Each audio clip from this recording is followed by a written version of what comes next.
Today's video is a look into one of the guitar greats, George Barnes. Looking at one of his solos, I'm going to pick out some of my favourite ideas and try and get behind what he was thinking when he was playing over those changes. Now stay tuned because there's tab annotation, see which bits you can appropriate and borrow for your own playing.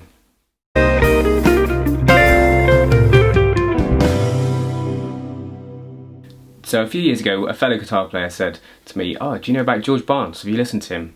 And it's a name I may have heard before, but I obviously haven't registered.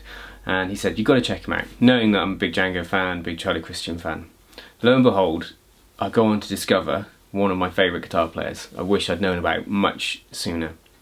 Now, if you don't know much about George Barnes, he had quite an interesting career covering many genres, starting in the 30s. He has a claim to being the first electric guitar player against Charlie Christian. He played everything from country, jazz, blues, played on pop records as a session guitar player, played with many greats from Chet Atkins. I think he even did sessions for Bob Dylan. For me, his playing is very different to some of the other guitar players that I mentioned just then, Django and Charlie Christian. He's a contemporary of theirs, yet he's doing something different. For me, his playing is instantly recognisable. It has a whimsical quality, there's a sense of humour to his play, which I love. There's character. He phrases really well. He can use speed and he does use it effectively, but he just puts in great phrases that you could sing. They're very lyrical. So one of my favourite guitar players is, if you haven't heard him, for me, I prefer his sort of swing era stuff and the stuff he did. His recordings with Big Bill Broonzy as well, the bluesy stuff is great. There's a compilation called Quiet Gibson at Work, 2 volumes, volume 1, volume 2. And it showcases his talents as a guitar player and a fantastic arranger. In one of my bands, we're doing a couple of his numbers, and key changes and the way he pans out a tune is just insane. Really incredible arranging. A little question for you away from what we're doing here today. Who is your favourite lesser championed jazz guitar player? So not your Joe Pass or your Wes Montgomery or your Django Reinhardt, one that's less well known, and why? So what are we looking at today? Well, the piece in question is the ballad Lover Come Back to Me in C minor, and I've picked out 5 ideas that I think are indicative of the way he approaches guitar and a bit of an analysis of maybe what he was thinking and how we could use those ideas in our own playing. I did think about transcribing the whole solo, but just very time consuming, and I find if I try and learn whole solos, they never stick. So what I tend to go for is the bits which grab me and the bits I think, oh, I could use that. With these 5 ideas comes tab annotation. Now if you'd like to download this as a PDF, check the description below. I'll send you a link to a blog on my website where you can do so. The onus is then on you to do the hard work, to take one or maybe all of those ideas and see what you can do with it. And by that I would suggest trying it in the key it's already in, over those sort of chords, and then trying it in multiple keys, different places on the neck. If not, then it's a one-trick pony and you can only use it, say, in the key of C minor. Do you understand the intervals of the lick? This will help you retain it much better. Does it start on a third, a fifth, a root? This will help you find it as well, over different chords. Can you play it in different keys? So if you can do it in C minor, can you do it in F minor, and so forth. Lastly, what chord is it going to be work over? What chords could it work over? Otherwise it's no use to you at all. So lick 1 sounds like this. And it's a pedal point lick, and by that, a pedal is where you keep one note the same and you put other notes against it. It's often done in bass lines.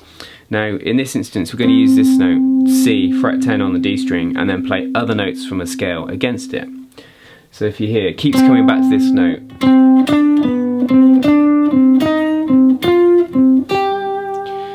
We're over a C minor chord, we're starting on the root, C, and then the other notes we're using are taken from the C harmonic minor scale. B, C, D, E flat, F, G. Not the whole of the scale, just a portion of it. Now why do I like this idea so much? For me it's a good example of how you can use scales differently, rather than just playing a scale up and down like... He's going back and forth, which creates a really interesting movement, and it's at a point in the song where you hit the B section, this C minor chord, and I think it just shifts gear, if you like. I also like the fact it starts with 2 8th notes and then ramps up in speed with the 16th notes. Bit of vibrato on the end. He definitely liked using a lot of vibrato, something that's not obviously so big in the jazz guitar world, but I think at this point in time guitarists were using it a little bit more than they did later on in the 50s and 60s and beyond. So lick 2 occurs over a 5-1 progression. We're in the key of C minor, G7 to C minor. Now I've noticed in a lot of the way he plays, when he starts lines, he often likes to use, often with sweep picking, the triad then into the phrase. Like at the very beginning of the song where he uses a C minor triad. Yeah, sorry. That sort of thing. And he does that again here, and this is the lick.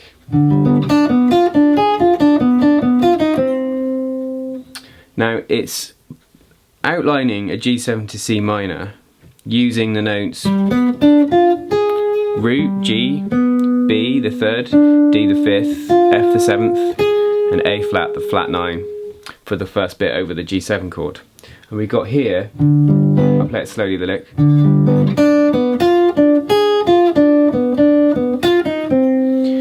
We start on this triad idea, so he's using a G triad starting on the 5th. So it's going 5, 1, 3, so D, G, B, and then he's into his ascending thirds of this arpeggio. So there's the triad, and then 3rd, D to B, F, descending thirds, F to D, A flat to F, D to B, and then C minor bit, which is F, E flat, C.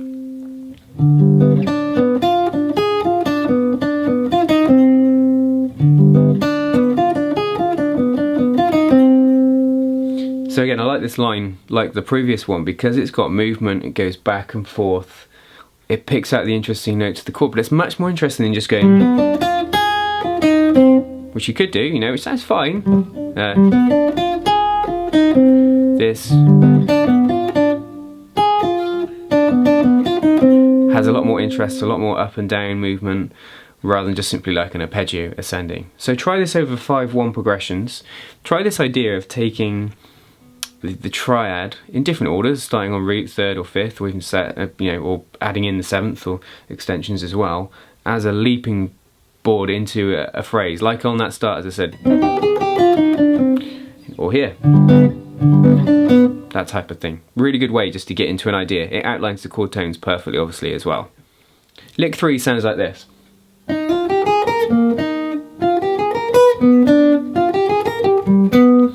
And I've picked this out for a reason, because I think this is an easy idea to imitate as a player, as a soloist. It's the rule of 3s. I think in all sorts of art forms stuff comes back to 3. In photography, for instance, which I love doing, you never take a shot of 2 things. You need 3. It just seems to be better on the eye. Now this lick is over an E flat 6/9 chord, and it's splits into 3 chunks, and I love it because each chunk builds from the other and has similarities. If you have a listen, chunk 1, chunk 2, chunk 3.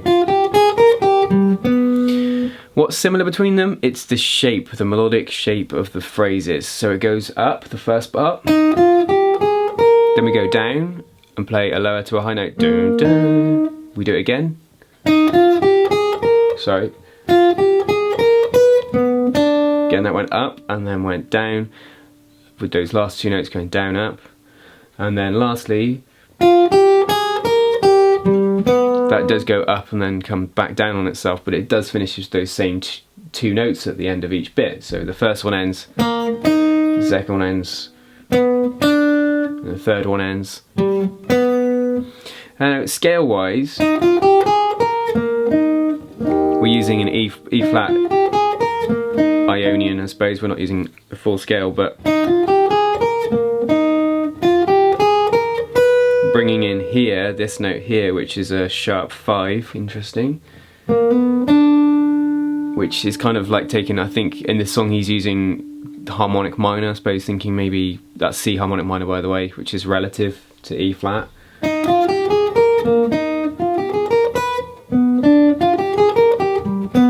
So what can you take from this? This idea of trying to play a line 3 times, the second one being a slight variation of the first one, and maybe the third one has to be different in some way to close it off and to resolve it.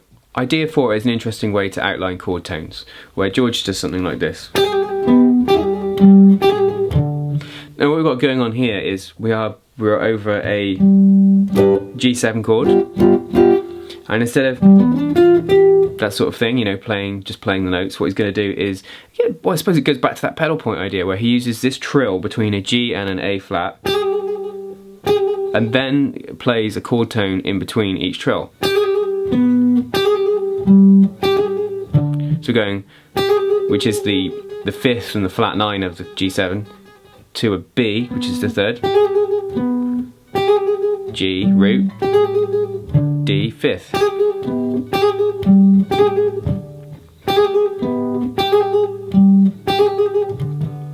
And it's just a more interesting way to play those chord tones with interest, and then again that pedal point has that tension of when's it going to stop, when's it going to resolve.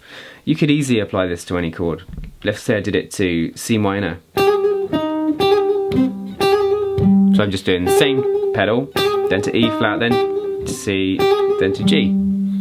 So the last idea we're going to look at today is the flourish at the end of the song. Here's I'm finishing lick, and it sounds awesome. It sounds like this. Play it again a few times. Comes at the end over the E flat 6/9 chord.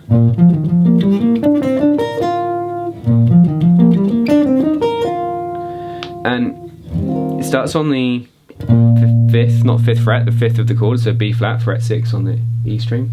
And again, it does things in threes. Da da da.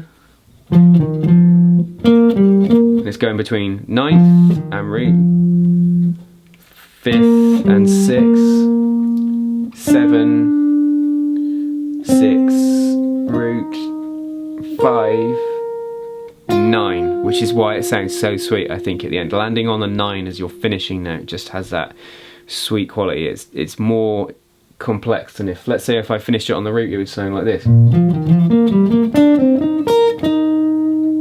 Or if I finish on the 3rd.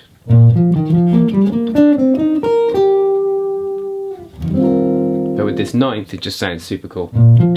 Sorry.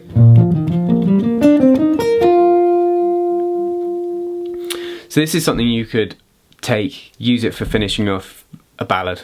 It's something I'm going to definitely use in certainly in one of my bands as a way to finish a ballad. I just think it's got super movement again.